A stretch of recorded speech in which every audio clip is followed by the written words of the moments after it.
ক্রিকেটের দীর্ঘ ইতিহাসে এমন কিছু মুহূর্ত আসে যা সমস্ত পুরনো হিসেব নিকেশ এক নিমেষে বদলে দেয়। আর ঠিক তেমনই গতকাল এক অবিশ্বাস্য ঘটনার সাক্ষী থাকলো বিশ্ব ক্রিকেট, যেখানে রাজস্থান রয়্যালসের বৈভব সূর্যবংশী ব্যাট হাতে এসে ক্রিজে টি-20 ক্রিকেটের ব্যাকরণটাই নতুন করে লিখে দিলেন। আইপিএল 2026-এর এলিমিনেটর ম্যাচে সানরাইজার্স হায়দ্রাবাদের বিরুদ্ধে রাজস্থান রয়্যালসের হয়ে ওপেন করতে নেমে বিহারের তরুণ বাঁহাতি ব্যাটার বৈভব সূর্যবংশী মাত্র 29 বলে 97 রানের একটি চোখ ধাঁধানো ইনিংস খেলেন। এই ইনিংসে তিনি 12টি 6 এবং 5টি 4 মারেন। এই বিস্ফোরক ব্যাটিংয়ের মাধ্যমে বৈভব টি-20 ক্রিকেটে ইউনিভার্স বয় ক্রিস গেইলের একটি 14 বছর পুরনো অল টাইম রেকর্ড ভেঙে চুরমার করে দিয়েছেন।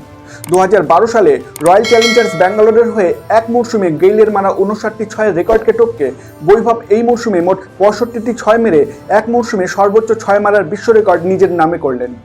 তবে এখানেই শেষ নয়, ক্রিকেট বিশ্বকে স্তব্ধ করে দিয়ে এই ইনিংসে বৈভব ক্রিস গেইলের আরও একটি কিংবদন্তি রেকর্ড ভাঙার একেবারে দোরগোড়ায় পৌঁছে গিয়েছিলেন, যা সামান্যর জন্য হাতছাড়া হয়।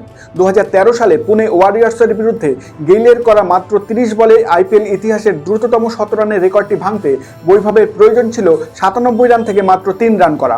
কিন্তু দুঃখজনকভাবে অষ্টম ওভারে প্যাট কামিন্সের বলে 6 মারতে গিয়ে তিনি বাউন্ডারিতে ক্যাচ আউট হন।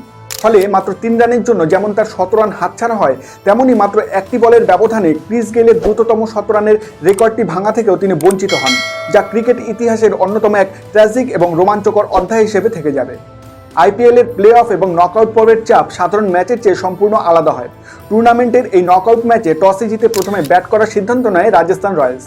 বৈভব সূর্যবংশীর সেই বিধ্বংসী 97 রান এবং মিডল অর্ডারে ধ্রুব জুরেলের দুর্দান্ত অর্ধশত রানের ওপর ভর করে রাজস্থান রয়্যালস নির্ধারিত 20 ওভারে 243 রানের একটি বিশাল পাহাড় প্রমাণ স্কোর খাড়া করে। হায়দ্রাবাদের অধিনায়ক প্যাট কামিন্স থেকে শুরু করে ঈশান মালিঙ্গা সমস্ত বোলারই রাজস্থানের ব্যাটারদের সামনে রীতিমতো অসহায় আত্মসমর্পণ করেন। এত বড় রান তাড়া করতে নেমে সানরাইজার্স হায়দ্রাবাদের টপ অর্ডার শুরু থেকে নিয়মিত ব্যবধানে উইকেট হারাতে থাকে। রাজস্থান রয়্যালসের জোফরা আর্চারের মারাত্মক স্পেল এবং নিয়ন্ত্রিত বোলিংয়ের সামনে হায়দ্রাবাদের কোনো ব্যাটারই ক্রিজে বেশিক্ষণ টিকে থাকতে পারেননি। ট্রাভিস হেড এবং অভিষেক শর্মা দ্রুত প্যাভিলিয়নে ফিরে যাওয়ার পর হায়দ্রাবাদের মিডল অর্ডার পুরোপুরি ভেঙে পড়ে। শেষ পর্যন্ত সানরাইজার্স হায়দ্রাবাদ লক্ষ্যমাত্রার চেয়ে 47 রান দূরেই থমকে যায় এবং রাজস্থান রয়্যালস এই মরণবাচন ম্যাচে হায়দ্রাবাদকে সম্পূর্ণ পরাস্ত করে টুর্নামেন্ট থেকে ছিটকে দেয়। এই জয়ের ফলে রাজস্থান রয়্যালস কেবল পরবর্তী রাউন্ডেই কোয়ালিফাই করল না, বরং নকআউটের মতো বড় মঞ্চে স্নায়ুর চাপ ধরে রেখে ট্রফি জয়ের অন্যতম দাবিদার হিসেবেও নিজেদের প্রমাণ করল।